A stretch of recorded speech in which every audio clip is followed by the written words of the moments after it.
Hello everyone, स्वागत है आप सभी का आज के इस वीडियो लेक्चर में।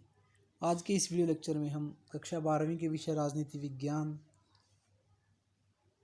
के तीसरे लेसन समकालीन विश्व और अमेरिकी वर्चस्व के बारे में पढ़ेंगे। पिछले दो लेक्चर में हमने देखा शीत युद्ध और शीत युद्ध की समाप्ति। मतलब शीत युद्ध के समय तो हमने देखा था कि दो ध्रुवीय विश्व था, मतलब एक तरफ यूएसएसआर था, दूसरी तरफ अमेरिका था और पूरा विश्व दो भागों में बटा हुआ था, दो ध्रुवों में बटा हुआ था। लेकिन 1991 में जब यूएसएसआर का विभाजन हो गया 15 छोटे छोटे देशों में, और यूएसएसआर की समाप्ति के बाद दुनिया में एक ध्रुवीय विश्व की स्थापना हुई। उसके बाद देखते हैं कि वर्तमान समकालीन विश्व में अमेरिकी वर्चस्व स्थापित हुआ। क्यों स्थापित हुआ, उसके क्या कारण थे, और उस वर्चस्व के कारण अमेरिका ने क्या क्या कदम उठाए, भारत के साथ अमेरिका के कैसे संबंध हैं, आज इन सभी बातों पर चर्चा करेंगे। तो आइए शुरू करते हैं इस वीडियो लेक्चर को।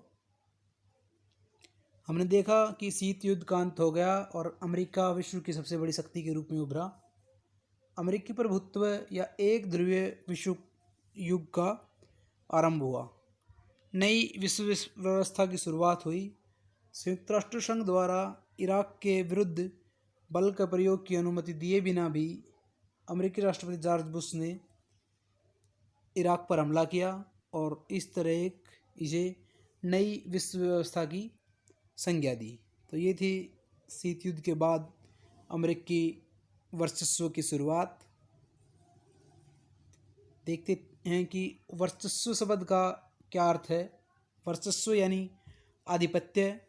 इसका मतलब है दूसरों के व्यवहार को प्रभावित या नियंत्रित करने की हमारी जो क्षमता है, मतलब हमारी ऐसी क्षमता जिसके द्वारा हम दूसरे से अपने मनचाहा काम करा सकें, इसी को वर्चस्व आधिपत्य कहा जाता है।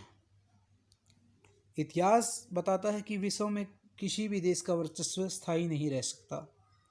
जैसे हमने पहले देखा था, पहले यूएसएसआर का वर्चस्व था, उसके बाद दो ध्रुवीय व्यवस्था हुई, उससे पहले जर्मनी का था। मतलब ये व्यवस्था स्थायी कभी नहीं रह सका।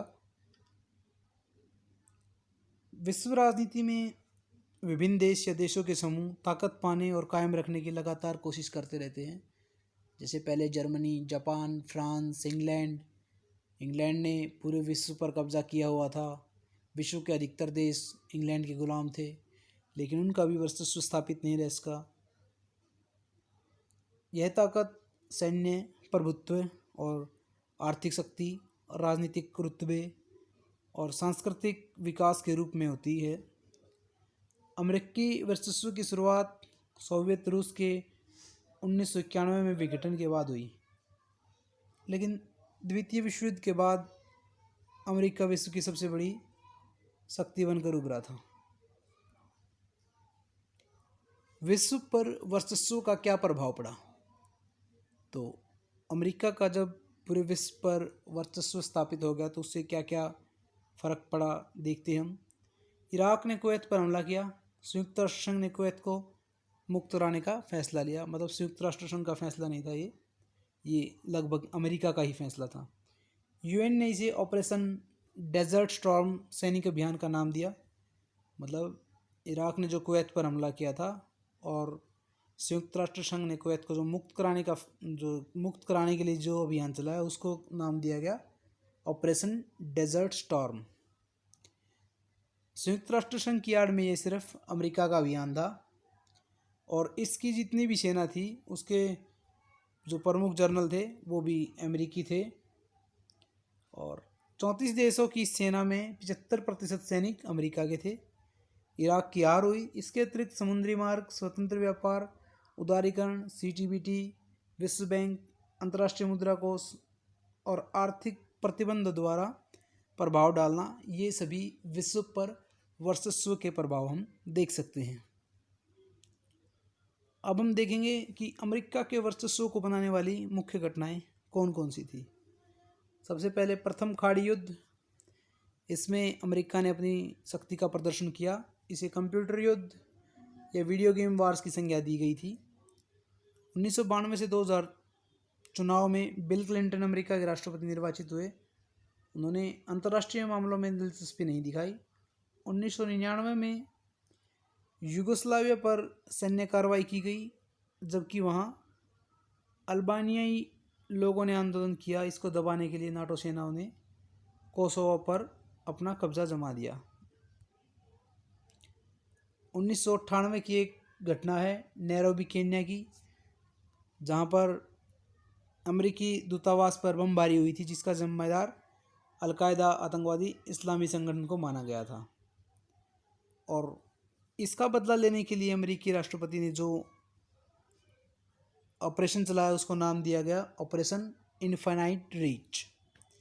इस ऑपरेशन के अंतर्गत सूडान और अफ़गानिस्तान में अलकायदा के ठिकानों पर क्रूज़ मिसाइलों से बमबारी की गई थी। तो ये ऑपरेशन आप याद रखिए, एक ऑपरेशन डेजर्ट स्टॉर्म था और दूसरा ऑपरेशन इनफाइनाइट रीच। इसकी जानकारी अमेरिका ने यूएन को भी नहीं दी थी और ऑपरेशन को पूरा कर दिया था। एक और घटना देखते हैं, हम आतंकवादी घटना है जो 11 सितंबर 2001 आतंकवादी घटना के विरुद्ध जो ऑपरेशन चलाया गया, ऑपरेशन एंड्यूरिंग फ्रीडम। इस ऑपरेशन में अमेरिका ने सभी देशों को विश्व से आतंकवाद का सफाया करने के लिए सहयोग करने का कहा था। जो अमेरिका पर फ्लाइट से हमला किया गया था 9/11, उस घटना को 9/11 की घटना के नाम से जाना जाता है। और यह घटना अमेरिका की शक्ति और उसके वर्चस्व को खुली चुनौती के रूप में दी गई थी। तो इस ऑपरेशन में अमेरिका ने अलकायदा और अफ़गानिस्तान के तालिबान को निशाना बनाया। और जो 9/11 की घटना थी, 9/11 की जो घटना है, उसमें अलकायदा के प्रमुख ओसामा बिन लादेन के द्वारा उसे निर्देशित किया गया था। बाद में अमेरिका ने ओसामा बिन लादेन को भी समाप्त कर दिया, ढूंढकर मारा उसको भी। 19 मार्च 2003 इराक पर आक्रमण, यूएन की अनुमति के बिना आक्रमण किया था। ये हमने पहले देख चुके कि अमेरिका ने अपना वर्चस्व इस तरह स्थापित किया कि उसने जितने ज़्यादातर ऑपरेशन चलाए यूएन की अनुमति के बिना ही चलाए और अपनी मनमर्जी से विश्व में जहाँ भी जो करना चाहा वो लगातार करता रहा। सुरक्षा परिषद के 27 देशों फ्रांस, रूस, चीन ने इसकी आलोचना की थी। वास्तव में अमेरिका का उद्देश्य था इराक में सद्दाम हुसैन के शासन को समाप्त करना और वहाँ पर अपनी पसंद की सरकार स्थापित करना।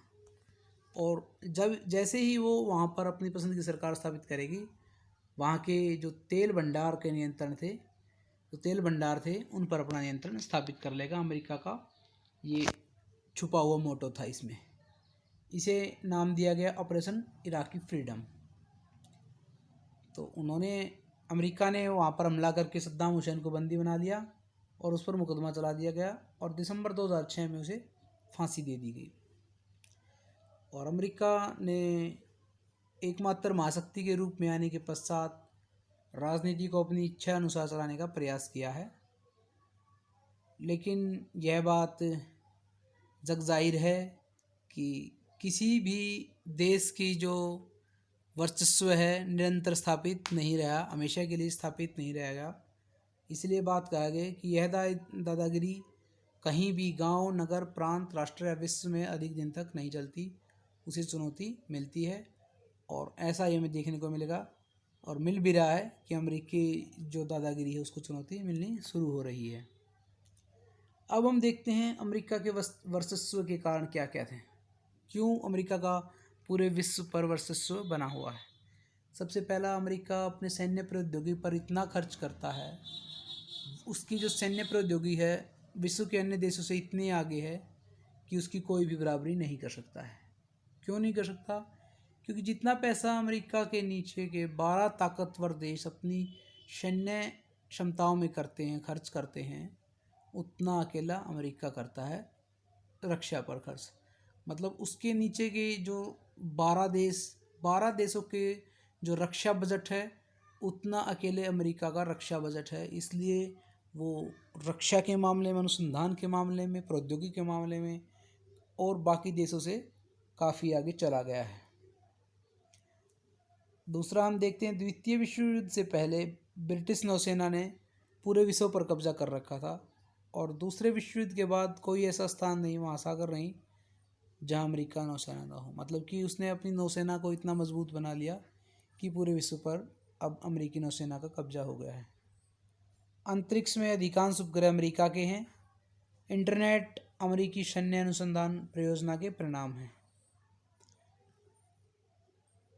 ब्रेटन वुड प्रणाली अमेरिका द्वारा कायम की गई, जो विश्व की अर्थव्यवस्था की बुनियादी रचना है। विश्व बैंक, अंतर्राष्ट्रीय मुद्रा कोष और विश्व व्यापार संगठन में भी अमेरिकी वर्चस्व हमें देखने को मिलता है। इसके अलावा नीली जींस, मैकडोनाल्ड, इन सभी के द्वारा अमेरिका के सांस्कृतिक वर्चस्व स्थापित करने की कोशिश की है, जिसमें विचारधारा, खान पान, रहन सहन, रीति रिवाज और भाषा के धरातल पर अमेरिका का वर्चस्व कायम हो रहा है। इसके अंतर्गत जोर ज़बरदस्ती से नहीं, बल्कि रजामंदी से बात मनवाई जा रही है लोगों से, और अमेरिका का जो वर्चस्व है स्थापित हो रहा है। इसके अलावा हम देखते हैं कि अमेरिका में विश्व का पहला बिजनेस स्कूल 1881 में खुला था और अन्य देशों में इसकी शुरुआत 1950 के आसपास हुई। मतलब बिजनेस के मामले में अमेरिका जो शिक्षण प्रणाली है अन्य देशों से काफ़ी आगे है। MBA का पाठ्यक्रम 1900 से आरंभ हुआ और आज विश्व में अमेरिका का दबदबा सैन्य शक्ति या आर्थिक बढ़त के बूते पर ही नहीं, बल्कि अमेरिका की सांस्कृतिक मौजूद भी इसका कारण है। अंतर्राष्ट्रीय व्यवस्था में केवल नाटो एक ऐसा संगठन है जो अमेरिका की ताकत पर लगाम कस सकता है। तो ये था अमेरिका के वर्चस्व के कारण क्या क्या हैं, अमेरिका ने कैसे पूरे विश्व पर वर्चस्व स्थापित किया है। जैसे बिजनेस स्कूल की पहले शुरुआत करनी है, आर्थिक रूप से मजबूत की बात की है हमने, या रक्षा बजट की हमने बात की, तो सभी चीज़ों में, अंतरिक्ष की हमने बात की, प्रौद्योगिकी में, रक्षा में, बिजनेस में, अर्थव्यवस्था के हिसाब से अमेरिका ने सभी हिसाबों से पूरे विश्व पर वर्चस्व स्थापित किया हुआ है। सोवियत संघ के विघटन के बाद विश्व राजनीति में अमेरिकी वर्चस्व के कारण भारत को अमेरिका से अपने संबंध अच्छे बनाने ही होंगे, ये विचारकों ने कहा है। भारत, चीन और रूस मिलकर अमेरिकी वर्चस्व को चुनौती दे सकते हैं, लेकिन इन देशों के बीच आपसी मतभेद हैं फिलहाल। अगर ये तीनों देश मिल जाएं, भारत, चीन और रूस, तो ये तीनों देश मिलकर अमेरिकी वर्चस्व को चुनौती दे सकते हैं, लेकिन ऐसा संभव नहीं है क्योंकि इन देशों के बीच आपसी मतभेद चलते रहते हैं। और अमेरिकी वर्चस्व को चुनौती स्वयंसेवी संगठन, सामाजिक आंदोलन और जनमत के आपसी मेल से ही मिलेगी, जब भी मिलेगी। मीडिया, बुद्धिजीवी, कलाकार और लेखक अमेरिकी वर्चस्व के प्रतिरोध में आगे आकर एक विश्व व्यापारी नेटवर्क बना सकते हैं और इस तरह अमेरिकी वर्चस्व को चुनौती दी जा सकती है। अब हम देखते हैं कि जो अमेरिका का वर्चस्व पूरे विश्व में है, उससे बचने के क्या क्या उपाय हैं। वर्चस्व से बचने के उपाय, तो वर्चस्व से बचने का सबसे पहला उपाय है बैंडवैगन नीति। इस नीति का अर्थ है कि ऐसे अवसरों का लाभ उठाया जाए जिनसे हम अपना विकास कर सकें और उसके वर्चस्व से बचे रह सकें। दूसरा है अपने को छिपा लेने की नीति, ताकि वर्चस्व वाले देशों की नज़र ही न पड़े और हम अपना विकास अवरुद्ध गति से करते रहें। तीसरी इसके लिए नीति है राज्येतर संस्था जैसे स्वयंसेवी संगठन, कलाकार, बुद्धिजीवी मिलकर अमेरिकी वर्चस्व का प्रतिकार करें। ये 3 उपाय बताए गए हैं वर्चस्व से बचने के लिए। अब हम देखेंगे अमेरिकी शक्ति के रास्ते में अवरोध कौन कौन से हैं। पहला है अमेरिका की संस्थागत जो बनावट है वो खुद ही अमेरिका की शक्ति के रास्ते में एक अवरोध है। क्यों है? यहाँ शासन के 3 अंगों के बीच शक्तियों का बंटवारा किया गया है। दूसरा, कार्यपालिका द्वारा सैन्य शक्ति पर अंकुश लगाने का काम किया जाता है और अमेरिकी समाज अमेरिका के विदेशी सैन्य अभियानों पर अंकुश रखने में बड़ी भूमिका निभाते हैं। मतलब कि जो अमेरिका की संस्थागत बनावट ऐसी है कि यहाँ शासन के जो अंग हैं उनमें शक्तियों का बंटवारा किया गया है और वो अंग एक दूसरे पर अंकुश लगाने का काम करते हैं। चौथा है नाटो, उत्तरी Atlantic Treaty Organization, North Atlantic Treaty Organization. इन देशों में बाजार मूलक अर्थव्यवस्था चलती है और नाटो में शामिल देश अमेरिका के वर्चस्व पर अंकुश लगा सकते हैं क्योंकि वहाँ पर बाजार मूलक अर्थव्यवस्था चल रही है। अब हम बात करते हैं भारत और अमेरिका के संबंधों की। जब से सोवियत संघ का पतन हुआ है उसके बाद भारत ने अपनी अर्थव्यवस्था का उदारीकरण करने और वैश्विक अर्थव्यवस्था से जोड़ने का फैसला ले लिया है। सोवियत संघ के पतन से पहले भारत के संबंध सोवियत संघ के साथ काफ़ी मित्रतापूर्ण रहे हैं, लेकिन उसके विघटन के बाद, पतन के बाद भारत ने अपनी अर्थव्यवस्था में उदारीकरण और वैश्विक अर्थव्यवस्था से जोड़ने का फैसला लिया। इस नीति द्वारा आर्थिक वृद्धि दर के कारण भारत और अमेरिका समेत कई देशों के लिए आर्थिक सहयोगी बन गया है। मतलब कि उदारीकरण की नीति के कारण, वैश्विक अर्थव्यवस्था से जोड़ने के फैसले के कारण भारत में आर्थिक वृद्धि दर काफ़ी तेज़ गति से हुई है और आर्थिक वृद्धि होने के कारण भारत अमेरिका सहित कई देशों के लिए आर्थिक सहयोग, मतलब अमेरिका और अन्य कई देशों के लिए भारत आर्थिक रूप से सहयोगी बन गया है। और इसी कारण भारत अमेरिकी संबंधों के बीच प्रौद्योगिकी और अमेरिका में बसे भारतीय निवासी संबंधित दो नई बातें उभर कर आई हैं। मतलब भारत और अमेरिका के संबंधों को मजबूत बनाने के लिए दो जो मुख्य चीज़ें हैं, एक है प्रौद्योगिकी और दूसरा है अमेरिका में बसे अनिवासी भारतीय, NRI जिनको कहते हैं हम। तो इनके कारण भारत और अमेरिका के संबंध काफ़ी मजबूत होते जा रहे हैं। आज का वीडियो लेक्चर यहीं समाप्त होता है। धन्यवाद।